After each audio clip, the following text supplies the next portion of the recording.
Hi guys, galing na po kami sa Coastal Road at since linggo ngayon, tutuloy na kami sa biyahe namin papuntang Oriental. At itingnan lang namin kung kating kami doon na mas maaga para makakita tayo ng magandang view. Sabi ng anak ko, papunta daw kami sa Aliwagwag Falls. Yun ang sabi niya, di ko yun alam. At saka strolling down the lane again. Thank you so much dyan sa mga tao na lagi nakasilip sa aking videos. Mag-amping kayo lahat yan guys. At dito si Kamimay ninyo. Happy Sunday. At yeah, sa next video ko ulit.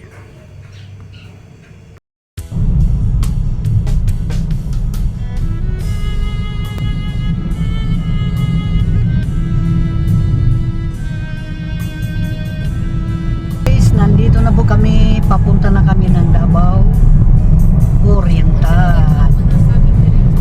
At napadaan tayo dito sa mga sagingan. Ang tawag dyan sa amin is Istantilco. Ewan ko ngayon kung ano pangalan yan. Evergreen, maraming pangalan yan. Depende sa kanyang lantaan. At laging madilim dahil nga laging umuulan sa amin sa Mindanao. Ayan yung bundok. Oriental na yan guys. At wala kaming mga sasakyan dito. Mingaw na. Ayan, may tulay. Susundan na namin yung sasakyan dyan guys. Dahan-dahan po. Mingaw talaga guys, mingaw.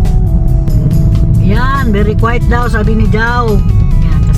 Kami lang tatlo dito guys, sakyan at strolling lang kami. Akala ko kasi na yung maghapon yung ulan, yun pala dito mainit. So sana ba kami papunta? Na intersection na siya guys, hindi ko alam kung saan ba ito pupunta ha. Dito Mako, pagkatapos Mabini, and then Pindasan, ganun ba? Kalimutan ko kasi guys, hindi ko na natandaan. Galingan ba? Pwede dyan ba to?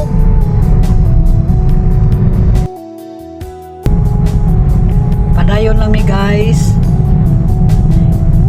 Kasi naghanap kami ng kainan. Tanghali na kasi at nagugutom na yung aming bitok. Na guys,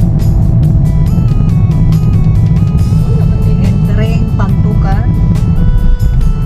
Davao de Oro.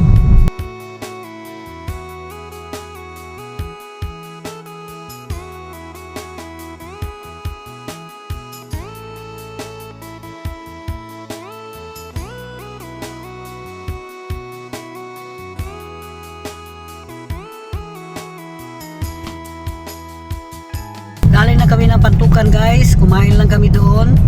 At saka ngayon on the way to Banay-Banay, and then baka makaproceed ng Lupon, Davao Oriental. At ayan, umuulan ako dito banda sa bundok. Parang naglambo na dito guys, parang umasin. Medyo madilim tayo guys kasi nga super na siya, maraming dakong or ulap, maitim lang ulap dyan guys kasi parang ulan na dito ngayon.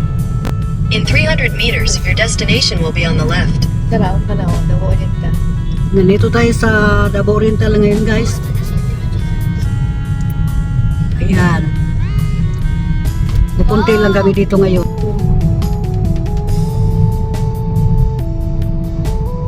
Mati.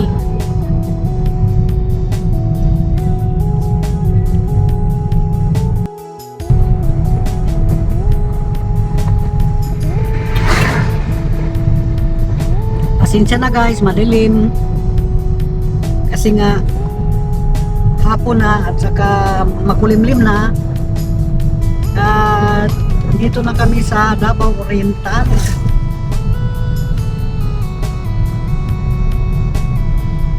Ayan, madaming mga nakakahuyan makita ninyo. At yung kalsada is paliko-liko. At kakaunti lang ang dumaan dito na sasakyan. Dandahan lang naman kami guys.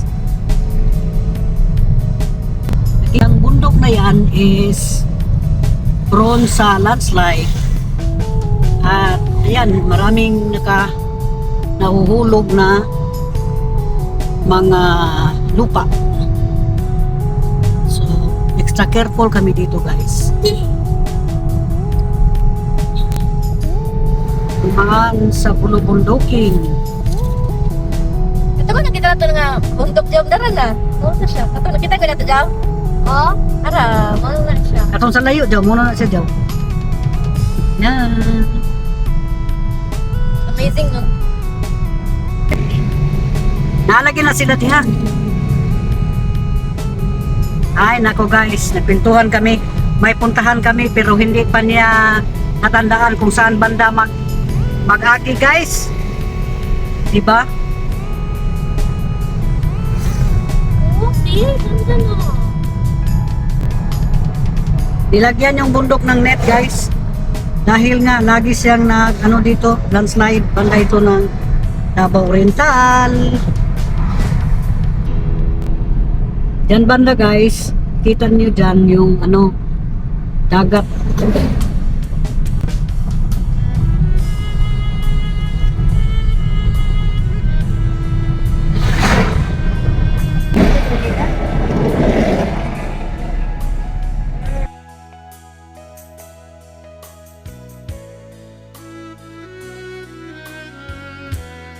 Ayun guys, tapos na kami dito. Uuwi na kami.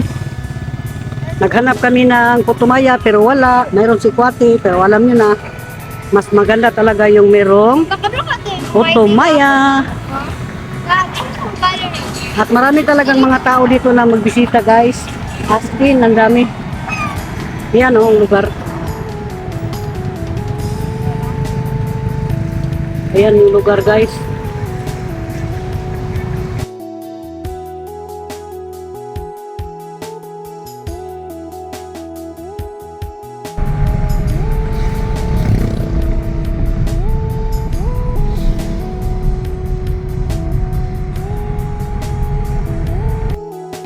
Aso kami sa Dunkin Donut guys at dito kami magme-merinda. Nantok ko yung ato ko. Yan, nandito kami sa Tagum, Davao City.